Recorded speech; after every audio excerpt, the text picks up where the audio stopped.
Hello, dear viewer. Ahead of you is another part of this wonderful story, as intriguing as the previous ones. But before that, let's discuss a small point.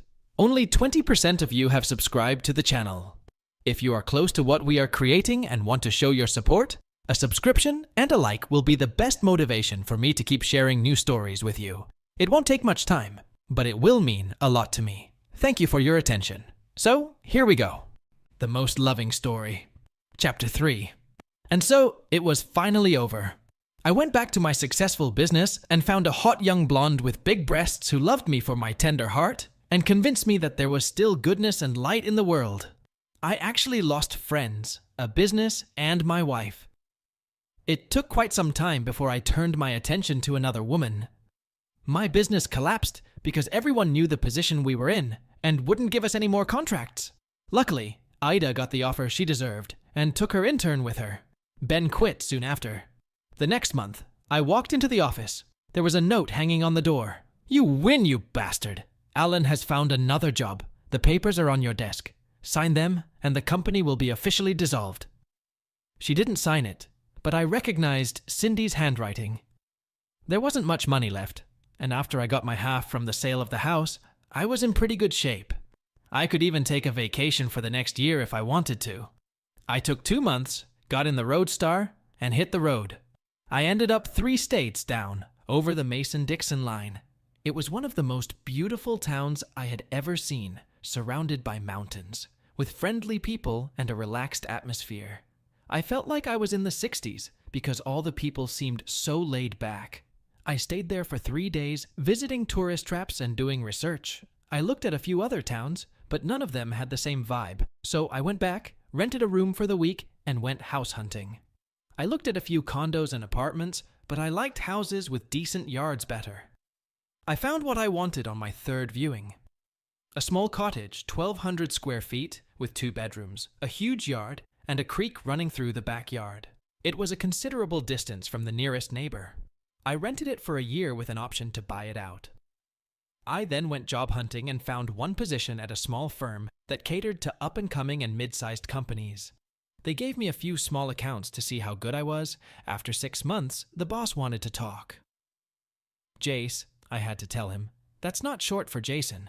My name is actually John Charles, and I was called JC until my sister was 4. She pronounced it JC and then shortened it to Jace. It stuck and I stopped fighting it years ago." In typical Southern fashion, when the conversation was important, he used both of my names. "John Charles, you did a very good job. So good that I wondered why you were here. I checked what you wrote on your resume, and it all turned out to be true. I have a feeling you won't be with us for long, so I'm going to make the most of you. I'm giving you a new account. This is a friend of mine who owns a very successful regional winery and wants to bring his product to the national market. Talk to him, set up some meetings, and start thinking. It could be very good for all of us, and if I'm going to develop, I want you to be there for me." It was flattering to me that he thought so highly of me. The grape grower was a local man who had studied in Italy for 6 years, and then returned home to care for his aging parents. He took over their farm and used the northern slopes to grow vines he had brought from the region where he had trained. He started small, adding plots and expanding the winery as he could. Now he has leased 3 more farms and doubled his own acreage. He had won several local and regional medals for his sweet wines and wanted to enter the national market. He had already found a distributor. Now he needed an advertising campaign to draw attention to his product. I stopped by here and did an anonymous wine tasting. Most of them weren't bad. Some I didn't like. Finally, I introduced myself and asked for Mr. Edwards. He burst into the house in his farmer's clothes. We shook hands, and he asked why I hadn't made an appointment. "I wanted to try your product, observe your work, maybe work on some ideas. I don't expect you to drop everything you're doing to talk to me. I just want you to know I stopped by and set up a private meeting. What do you think of my wines?" He looked concerned. "I liked most of them, but I'm not an expert. But I liked it so much, I bought a mixed set to take home." While I was talking, I had an idea. I couldn't wait to get back and start developing it. That didn't happen. Jack, he insisted on naming names, made me follow him around for a while, explaining the winery, the origin of the vines, and anything else he could think of to tell me. I ended up spending 3 hours with him, personally. I spent my free time exploring the neighborhood and blowing Roadstar on winding mountain roads. I did a little work to increase power, and it could start if I opened it up. I took some money and bought a used but reliable 4-wheel drive truck. Winters here can get pretty snowy. I kept my car, a little Dodge Dart. It was more than enough for one person, and I bought the top-of-the-line turbocharged version. It was supposed to go up to 80, but I never got it up to 110, and that was only twice. The car and motorcycle were parked in the garage, and the truck stayed outside. One Saturday afternoon, I was wandering around town and came across a small bar in the middle of nowhere. There were several motorcycles parked out front, mostly Harleys, but there was a Goldwing and a few crotch rockers, so I decided to stop and have a beer. It was quiet for a minute. They could tell I wasn't from around here. I ordered a beer and looked around the place. The restaurant was old, but clean and neat. All the customers seemed to know each other, and insults and banter flowed easily into each other. The bartender talked for a while after serving a second drink. "My family has owned this place for 70 years, he said, talking about the establishment. "We have a good reputation. No fights, no one bothers anyone, especially the women. You'll get thrown out quicker for that than anything else." I complimented it, knowing how important a place to relax was, whether it was a crowd of suits and dresses or jeans and short skirts. People were people, mostly the same, despite income levels. He liked the praise, said the next round was up to him, and left me alone. A huge bearded guy sat down on the stool next to me. "Yours?" he asked, looking through the window at my bike. "Yes," he snorted. "Another fucking rice cooker, what happened? They don't sell real bikes made in America. Where are you from?" He smirked as he said it to take away his irritation. "Which one is yours?" I asked. He pointed to an old, rugged Harley. "Nice ride." I grinned. "The forks are from Italy. The carbs, if assembled, are from Japan. The tires, again, if they're standard, were made by a British firm and manufactured in France. Still think it's all American?" He stared at me. "No shit?" I nodded. "Holy shit, still great bikes though." After that, half the bar joined in the discussion. One guy said his Vulcan is made right here in the USA. We ended up going to see them all. By the time we got back, I had a new circle of friends. I ended up hanging out at the bar on weekends, poker races, and just riding in a group when the urge hit us. They showed me a lot of places I would never have known existed. I got my nickname 3 months later. I was at Jack Edwards about a campaign we were planning. I was hoping to talk him into letting me shoot a commercial in his tasting room. It was wood, stone, and glass, with a high ceiling and lots of natural light. After my explanation, he agreed, as long as we could do it on Monday, the slowest sales day. He gave me a case of wines I hadn't tried yet, just to get an opinion. Many of his wines bore names associated with the area. Mill Race Red was named for the old mill at the edge of his property. The Yankee Orchard White variety was named for a friend's apple orchard. Transplanted from New York, he specialized in rare and new varieties. The juice from his Pink Lady apples was blended with a medium white, and the result was a very smooth wine, reminiscent of fresh apples with a slight hint of grapes. It had been a long day, and I needed to unwind. As it happened, I had to go to a bar on my way home. Forgetting how I was dressed, I entered the bar. There was silence for a moment. Then laughter and jokes started. "Where have you been?" "At a funeral?" laughed Fat Bob, the first guy I talked to when I found the place.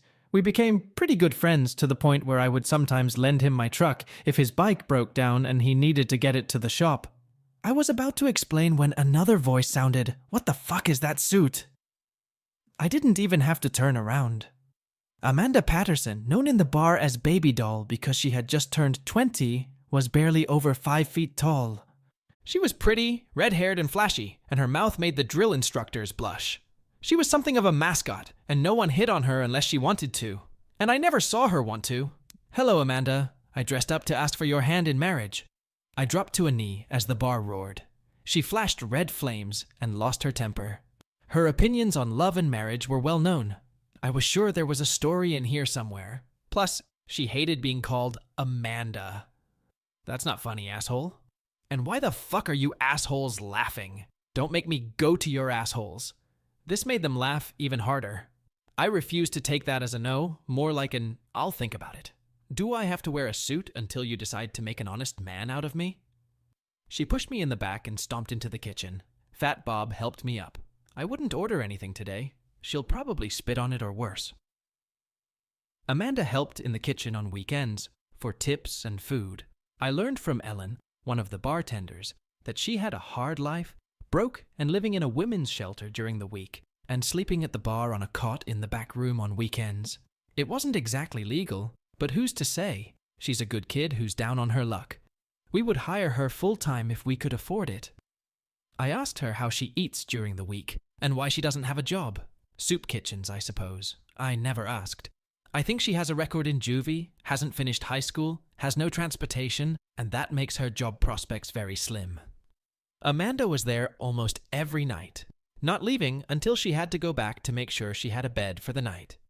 I don't know why I did it. Maybe I wanted to feel connected to another person. Maybe I wanted to give her hope. I've made arrangements with Helen and Sam, the owner of the place. I would pay for her meals for a week. Sam agreed to let her serve tables and clean up after herself, 4 hours a day, for $100 a week in cash, half of which I paid.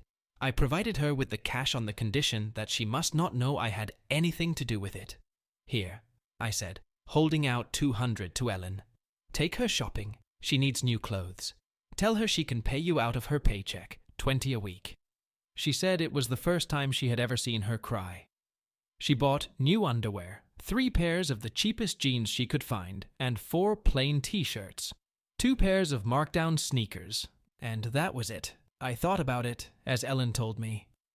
Becky would pay more for a pair of shoes she didn't really like, wear them 3 or 4 times, and get rid of them. She probably spent more on makeup and accessories alone than Amanda made in a month. She didn't leave the kitchen for the rest of the night. Later, Helen said she might have cried a little, blaming it on chopping onions. I felt bad, hoping I hadn't hurt her feelings too badly. So I got the nickname Suit, which everyone thought was pretty funny. In fact, if I happened to be in the neighborhood, I would occasionally stop by in my work clothes. Every time I put it on, I would ask her if she had changed her mind.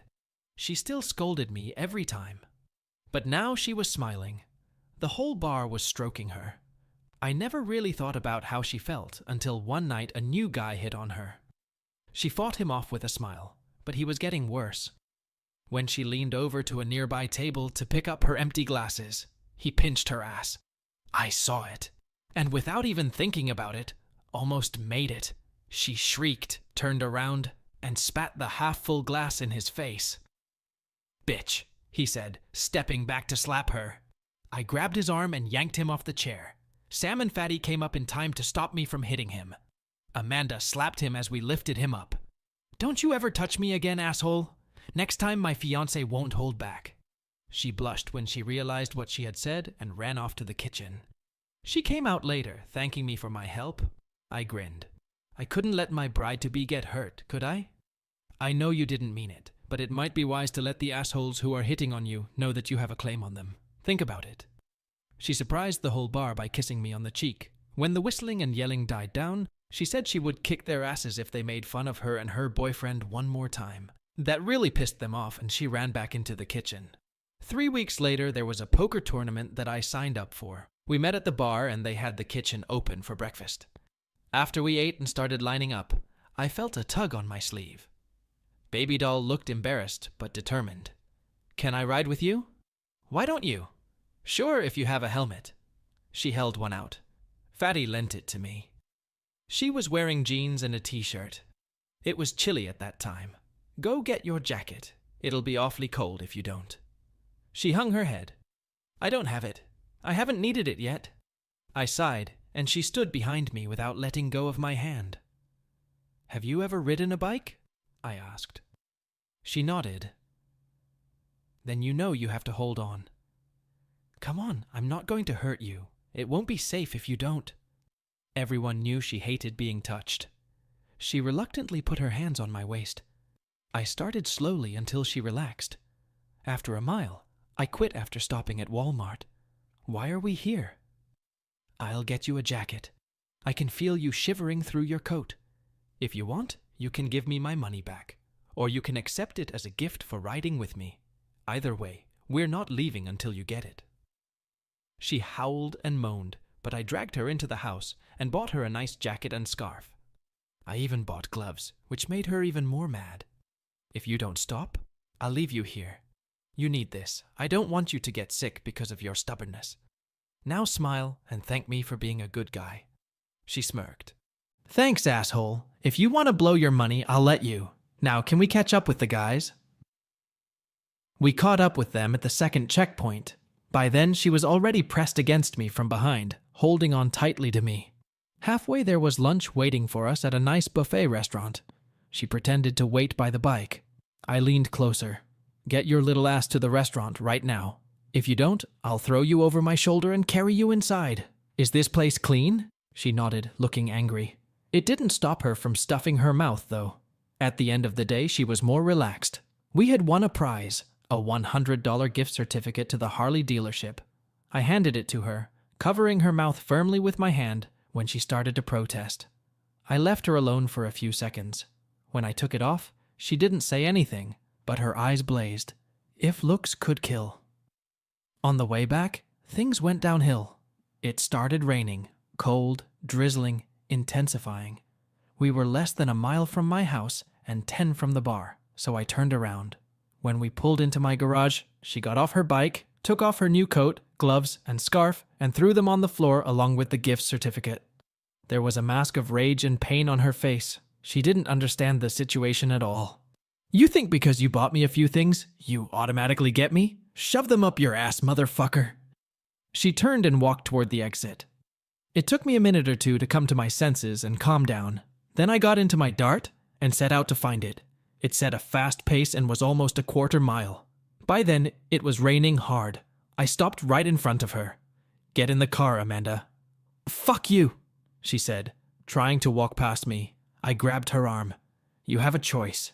You can get in the car and I'll drive you back to the bar. You can refuse and I'll throw you in the car, after which I'll spank that stubborn ass until you come to your senses. Take your pick." She tried to squeeze past me. "You wouldn't dare. Suits don't do shit like this." I was twice her size and pretty angry, and in 3 seconds I had her face down on the hood, the first blow hitting her right between there. She cried out, more from surprise than pain. I threw 2 more before she started begging me to stop. "I'll get in the car. I'll behave. I promise. Please, no more." By this time, I had calmed down and was a little embarrassed. I let her go and opened the passenger door. She slipped inside without hesitation. We had gone about a mile when she spoke. I raised my hand. "Not a word, or I'll stop and finish what I started, and then I'll leave you where you are. Understood?" She nodded, eyes wide. I pulled into the parking lot, walked up to her and opened the door. "Out. Now." She got out. I slammed the door shut, pulled onto the highway, and put the turbo on, tearing up the tires. I didn't return to the house for 3 weeks, waiting until she needed to leave before I went in, giving Helen my coat, scarf, and gloves. "Here, they're for Amanda. She can wear them, burn them, or shove them up her ass. I don't care." Helen and Sam looked at me in shock. Then Helen grinned and slapped my face. "What the hell was that?" I asked, rubbing my cheek. "That's for making us put up with a screaming bitch for 3 weeks. We were wondering what happened when you quit." Then, Baby doll came in, went into the back room and started crying. She cried for 3 days before I got it out of her. She's had a miserable life, abused and abandoned at 15, foster homes until she was 18, and then she ended up on the streets. Apparently, she got involved with a flaming asshole who tried to turn her in. Go easy on her, Suit. She doesn't know how to treat good and decent people. It's a foreign concept to her. She thinks that if someone is nice to her, it means they want something, usually something she doesn't want to give. She paused, grinning again. She runs to the door every time she hears the sound of a motorcycle, hoping it's you. She'll fry in hell before she'll admit it, but she's very much in love with you. She's already gone from whining to whining. Give the girl a break. Show up while she's here. Say a kind word to her before she rips all the heads off at the bar. The next night, I went to the bar driving the Dart and wearing a suit. "Amanda, get your skinny ass over here." She looked out of the kitchen, fear reflected on her face. I softened my tone. "Come on, baby doll. I just want to talk." She walked out to the bar looking like she was ready to run away at any second. I'd already talked to Sam and Helen, so they knew what I was going to do. "Sam, tell her she's fired." Her face went pale and Helen laughed.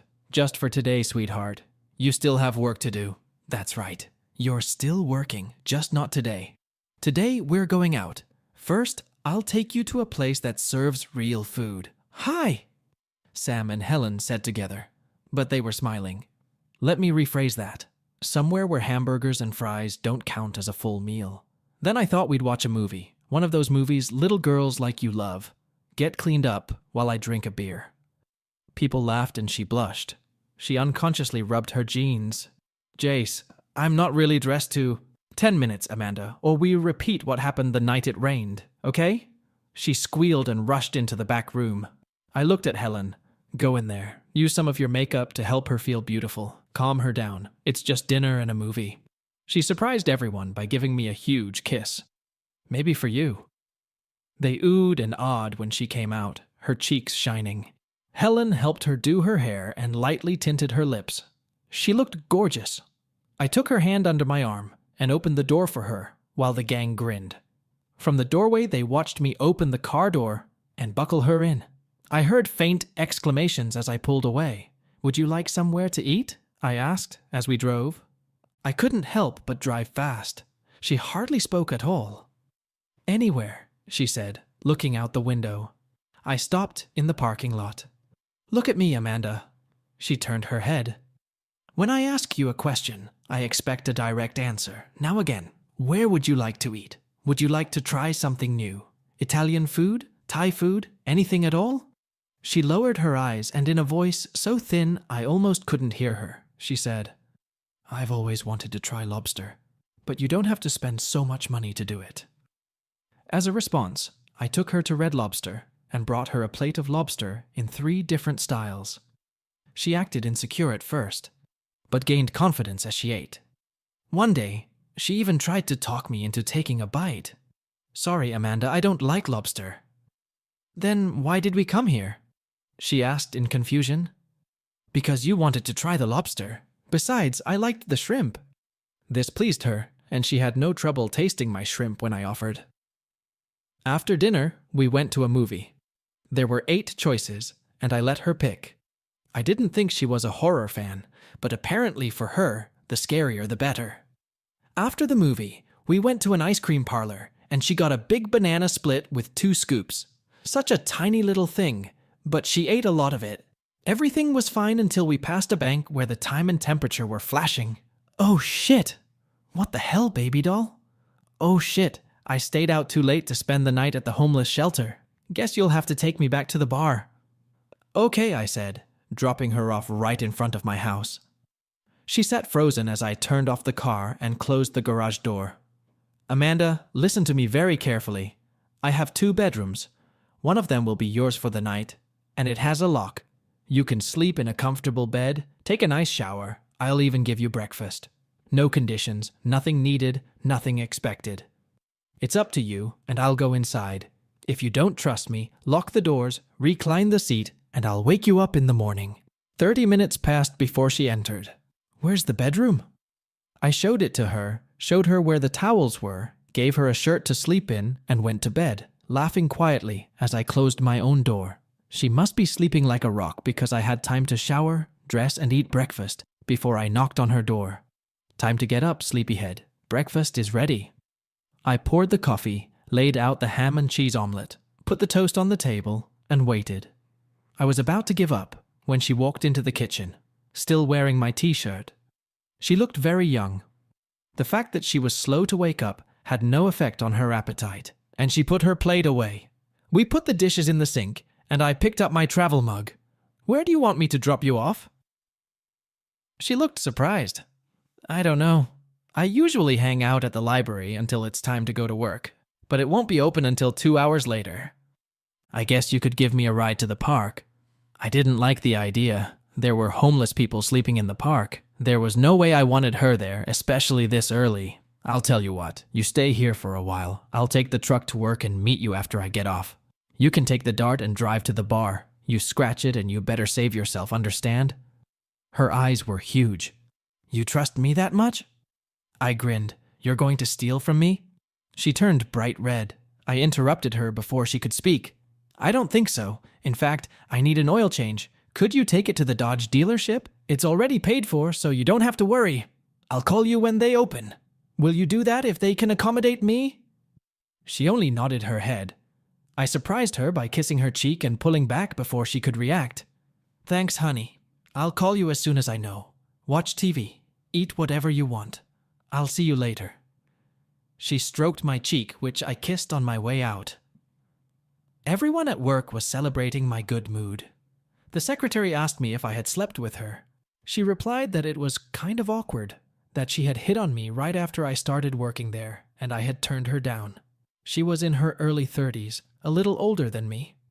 I finished pouring my coffee before turning to her. Actually, Gail, I spent the night with a hot red-headed girl almost 10 years younger than me. Remember the energy you had at that age? I'm lucky I can walk. I left her with her mouth open to everyone's laughter. She changed my oil for me. I stopped by the house to change the oil and was amazed at how clean it was. It was literally sparkling from top to bottom. She must have been at it all day. I called Fatty and he picked me up so I could get my car. He grinned from ear to ear. What? You and baby doll, huh? Is she as hot in bed as she looks? I looked at him and grinned. You dirty old man, you know that. All she got last night was a bed, alone. Whatever you say, he said, still smirking. I wasn't prepared for what happened when we got there. She ran up to me, jumped up so that I had to catch her, and kissed me hard. Electricity shot through me with such force that I fought the urge to look at my shoes to see if the soles had come off. The bar was howling. Shut the fuck up, she yelled. That's how a woman should greet her man. I was surprised at this display of emotion. She'd spent every spare minute by my side, to the point where Sam had told her that if she didn't come to work, he'd fire her skinny ass. As I was about to leave, she asked if I would stay a little longer and take her back to the shelter. How could I refuse? I warmed up the car and waited. She came out with a big backpack, which I had to put in the trunk. What's in here?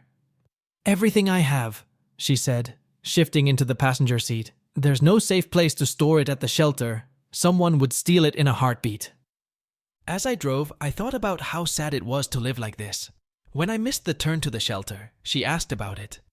If I don't get there soon, I won't have anywhere to sleep. You're not sleeping there tonight. You have a room in my house. You earned it by cleaning the house and running my errands today. Consider it a thank you. She started to protest, but thought better of it, and switched the radio to a station I hated, and turned up the volume.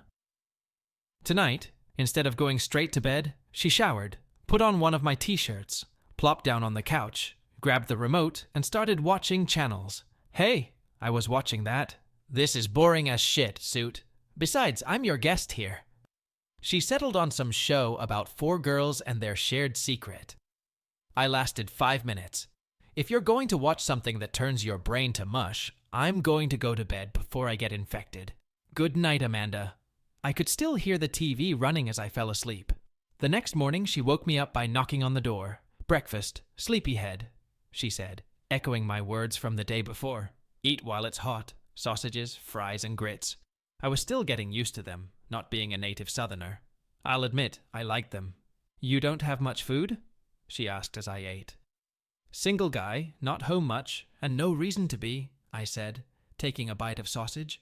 She was putting the dishes away when I was done. Do you need a ride tonight? I asked on my way out the door. I'm going out tonight, she said. But don't worry about me. I have things to do. Will I see you tonight? She grinned. Maybe you're having a good day. I've been thinking about her all day. She was out of my league. After Becky, I dated a few. Nothing serious. Spent evenings out, not regularly, but enough to take it easy. In a moment of reflection, I wondered how much of my feelings for her were pity and how much was attraction. I made the arguments for and against trying to have a relationship with her. She was too young. I felt like a cradle robber. She was vulnerable, loud, profane, sometimes annoyed me beyond belief. We had nothing in common. She had a temper and often acted sooner than she thought. But in those rare moments when she let her guard down, she was sweet, and loving. She was smart, strong, dealt with her unfortunate fate with all the dignity she was capable of. It occurred to me that she would have been a great mother, fierce and caring. The thought of her tiny body 9 months pregnant made me smile, and though she didn't know it, she was beautiful, or could be beautiful if she dressed better and learned to use makeup, and the beauty was much deeper than her skin. As I drove home, I wondered where she had gone. The thought of her in the orphanage depressed me to the core. She deserved better. The smell hit me as I walked through the door. I don't know what it was, but the smell took my breath away. She must have heard the door because she came out of the kitchen, hair gathered in a ponytail, wearing an apron. I froze with surprise when she rose up on her toes to kiss me on the cheek. "Hey, honey, how was work?" was all she could manage to mutter, almost falling over laughing at the look on my face. Then she got serious. "I made you dinner. It's nothing special. I'm a good cook, but I haven't had a chance to practice lately. It'll be ready in 30 minutes. Sit down. I'll get you a beer. Or would you prefer tea? I need to talk to you after the meal." There it was, her determined look. I knew it had to be serious. Tea would be nice. Is there anything I can do to help? She seemed to let out a sigh of relief. I got it. Sit down. Dinner was great. Roast pork, roasted potatoes with basil and rosemary, asparagus, and homemade bread. It was probably the best meal I've ever had. I ate my fill, and then I was a little embarrassed. She smiled. "I'll take mass consumption as a compliment. Ready for dessert?" She made banana pudding, one of those dishes I grew to love in the South. I was almost comatose when I pushed myself away from the table. She sent me into the living room while she cleaned up. When she was done, she put a chair right in front of the couch. "Did you enjoy your dinner? Is the house clean enough for you?" "Baby, I've never seen a cleaner house. And dinner was excellent. Where did you learn to cook like that?" For a moment, she looked sad. Mom wasn't big, but she was a hell of a good cook. She taught me a lot before the alcohol got to her. I wanted to hug her so badly right now. She shook off the memories and looked into my eyes. "I want to make a deal with you, John Charles. I want to rent a room from you. I can give you $50 a week, plus I'll cook, clean the house, do the laundry, even mow the yard. I'll stay out of your way. Please? The last few nights have made me happier than I've been in a long time. I just can't bear to go back to the orphanage. Please?" She looked at me, full of hope. "No." Her face drained like a balloon deprived of air, and tears came to her eyes. "I'll get my things. Will you take me to the shelter?" "No, you're not going anywhere until I talk. So sit, listen, and don't interrupt. Promise me." There was a mixture of fear and hope on her face. She nodded. "I will gladly let you live with me, but on these terms. First, you will not pay me anything. Your payment will be to keep the house clean, buy groceries, and cook meals. Second, I like yard work, so I will do that. Third, you keep your job at the bar. You get to ride the dart to work and do chores. Fourth, and this is the most important, you have to go back to school and get your GED or at least a high school diploma." She sat with her mouth open. I knew she was ashamed of her lack of education. Maybe this would make her do something about it. Finally, she nodded her head. "I'll do that. But as for school, will you help me? I'm going to need it." I relaxed and smiled. "I'll do anything except do it for you, deal?" She jumped into my lap and kissed me until she realized what she was doing and jumped back. "Sorry," she said, blazing red. I grinned. "I have one more condition. You must kiss me goodnight every night and every morning before you leave for work. Otherwise, we won't have a deal." She glared again, then grinned and held out her hand. "Deal." We shook hands, and a wonderful and curious phase of our lives began. The next morning, I asked her where the food came from. She gave me the checks.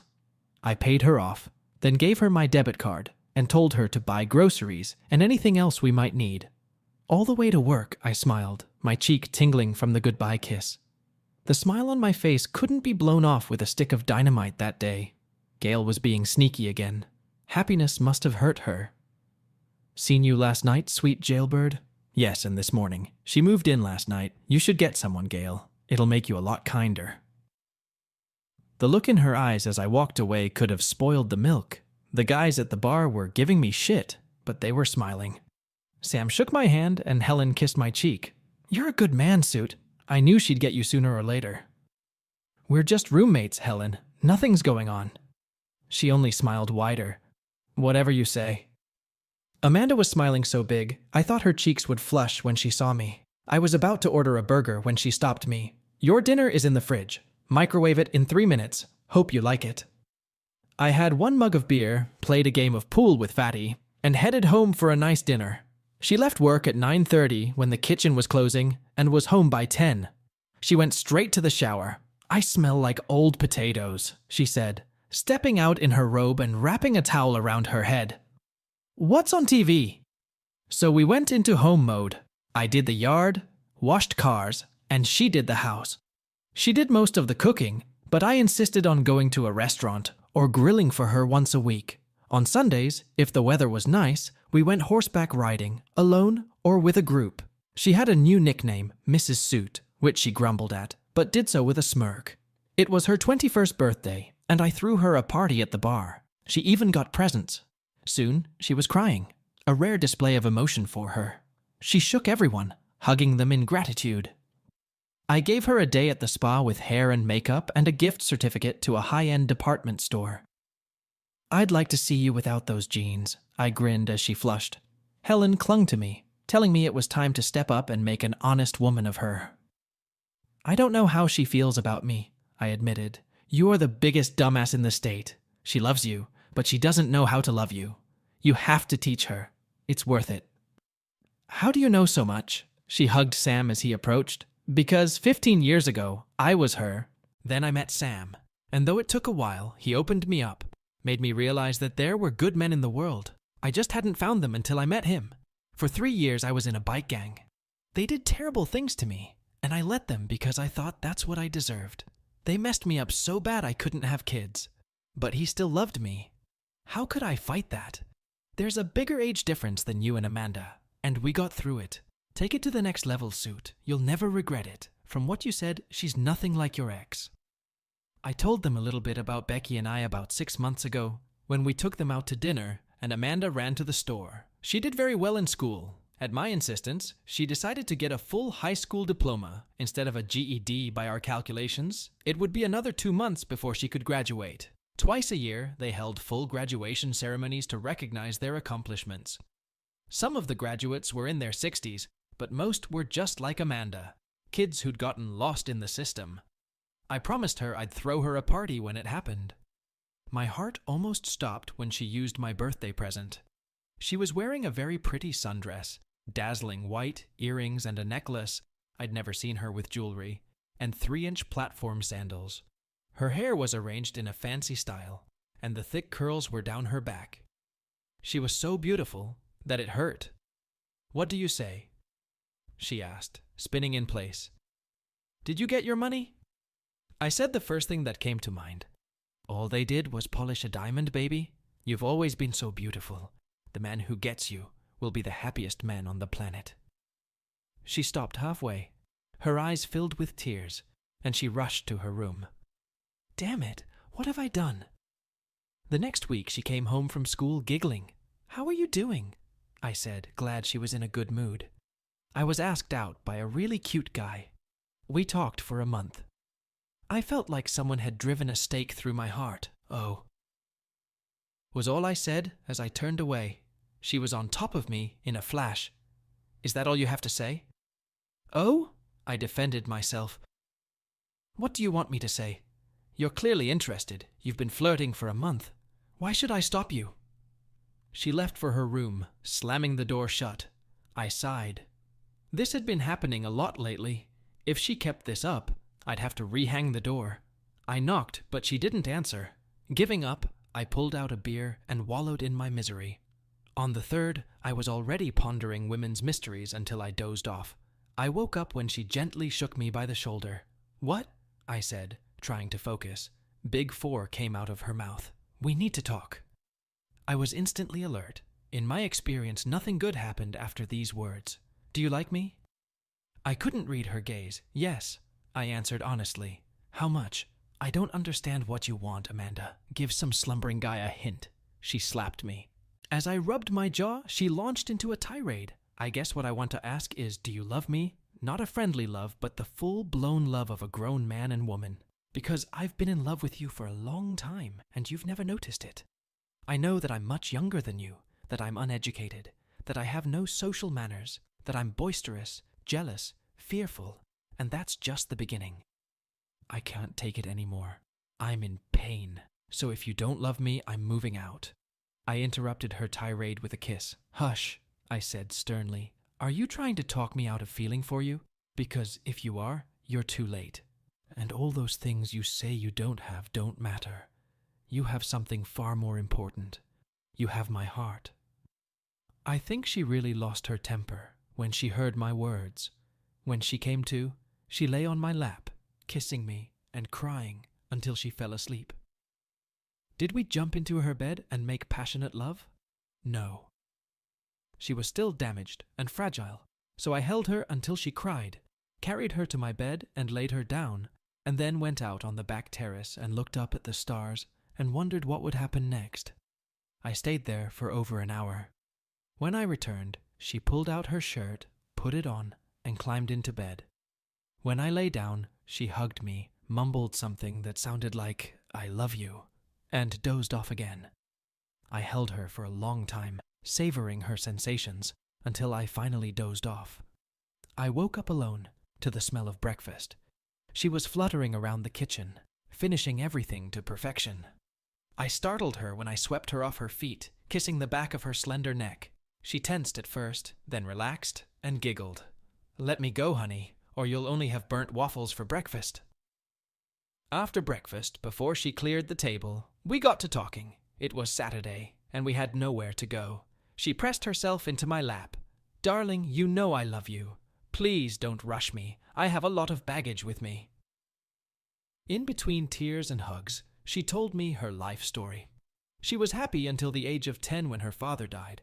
Her mom was never a strong person, and she slid down the slope of depression and poor choices into a sea of alcohol. She had a stepfather and several roommates. When she was 15, one of them tried to make things very unpleasant for her. She fought him off and reported him to school. She was taken away from her mother and spent the next 3 years in foster care and juvie. She stole a car, desperate to see her little sister, who was 9 years younger. That was the first time I knew she had a sister. When she turned 18, the system released her. She got involved with a guy out of desperation. She gave him her first time. Then he tried to hook her up for money. She ran away and ended up here. My heart ached for her. "Jace, I want you so badly that everything hurts, but I freeze. Will you help me?" I did, even found her a therapist. 4 months later, it happened. We grew closer and closer, touching each other, talking. She had gotten comfortable enough to wear little thin robes in our bed, which she hadn't gotten out of since I first put her there. Amanda didn't like alcohol, but our client developed an addiction to wine. One evening after half a bottle, the gate opened. For the first time, I still took my time. I kissed my way down to her center, stopping to pay attention to her throat, her earlobes. It was, she breathed out, gasping and holding my head. 5 minutes later, she screamed again, and then, crying, pulled me to her. She pushed me down, climbing on top of me. "That's it, baby. Please, I need to be in control." 10 minutes later, she was already thrusting into me when I exploded, screaming again. It was the most out of control I'd ever seen. She collapsed on my chest, unconscious. The next morning, she woke me up. "Why don't we play again? I'll let you drive." She was so small, I could barely see her under my huge hands. We both collapsed when we were done and fell asleep. She woke me up again. I could have easily gotten used to an alarm clock like that. "Why don't you sit in the back a little longer and then let me drive?" We didn't go for a ride that day, as the thought of having to bounce on the bike seat was too much for her sore butt. We messed around until 3 when I made her get dressed. She drove the car if we took the dart, shamelessly claiming it was her car. We drove to the mall, and I dragged her into a jewelry store. "Take your pick," I said, standing in front of the wedding bands. "Really?" she said, and the tears were already flowing. "Really?" I said, dropping to my knee. "Now you know why I wore the suit. Marry me?" After she sobbed, "Yes," and calmed down, I think she tried on all the rings in the store in the price range I could afford. She finally settled on a simple ring with a stone, not the most expensive, but the one she wanted. When we entered the bar, the party started immediately. The women immediately huddled together, leaving the men standing. "What are they doing?" I asked. The men laughed. "Planning a wedding, you idiot. The best advice we can give you is to agree to whatever she wants if you can afford it, and stay as far away from them as possible." She wanted a church wedding. We found the nearest one, but the condition was that we had to attend services for at least 6 weeks before the wedding. It turned out to be a very good thing. The Reverend was a pretty smart old man, and he insisted on doing some counseling first. The catastrophe of my first marriage came out with everything that had happened to her. She cried for me, looked me in the eye, and told me she would never do that to me. I believed her. We ended up becoming members of the church, not every week, but quite often. I accused her of using it as an excuse to buy new dresses. She almost never wore anything else but to work. She wanted to keep her job so she could have her own money. "The first time you tell me dresses don't suit me, I'm going to stop wearing them," she said with a smirk. She has so many now that she alternates between them, folding the out-of-season ones in another bedroom. I can still close my eyes and see Amanda walking down the aisle. Her ivory lace and silk gown clung to her like a second skin, accentuating her form. Her thick mane of hair fell down her back, shimmering in the light. Helen acted as the mother of the bride. Sam married her off. Fatty was my best man. Everyone from my job was there except Gail, and almost everyone from the bar attended. They escorted our limo to the airport on their motorcycles. Mom was there. She had a big crush on Amanda. She had always wanted a daughter. Amanda was slowly warming up, but as we were leaving, she leaned over and said something that brought tears to her eyes. I asked about it on the way to the airport. I said, "Thank you, Mom, for sharing your son. I'll repay you with grandchildren." That seemed to make her happy. She then distracted me by showing me hints of her bridal lingerie. We honeymooned in Belize because I had already been to Cancun on my first honeymoon, and I didn't want the memories to overlap. I learned that this was the first trip out of the country that Amanda had been to. In fact, it was the first trip anywhere. We had a ball. We went to the beaches, and she often stayed under an umbrella, her fair skin not caring much for the hot sun. I loved watching her red hair glisten as she walked. She shook me to my core by dragging me to the beach topless. Amanda pulled the covers off, leaving her in just a thong. "Shut your mouth, sweetheart. I wanted to give you something to remember me by." I walk around with almost nothing and men drooling over me, knowing that no one but you will ever touch me. It has to be like this. I'll admit, I had to jump in the water about every 5 minutes trying to keep my buddy down. The water was so warm it didn't help. Her body was small but well proportioned, making her 32 C-cups seem much larger than they really were. Her ass made men go silent when she walked by. I saw one wife kick her husband in the ribs over it. That night we tried to kill each other with our activity. It didn't work, but we almost went into a coma. It's been 6 glorious months. I made her leave the bar so she could be home with me. She grumbled, but agreed. She walked around with that secret smile I recognized. She was up to something. To occupy her time, she went back to school and majored in hospitality and catering management. I fully supported her, but did not understand her choice of major. She called me at work in a panic. "Honey, I need you to come home, now. It's very important." I left immediately. She paced back and forth, clearly agitated. She threw herself into my arms. I got a bad feeling. I knew things were bad when she started with the words, "Honey, do you love me?"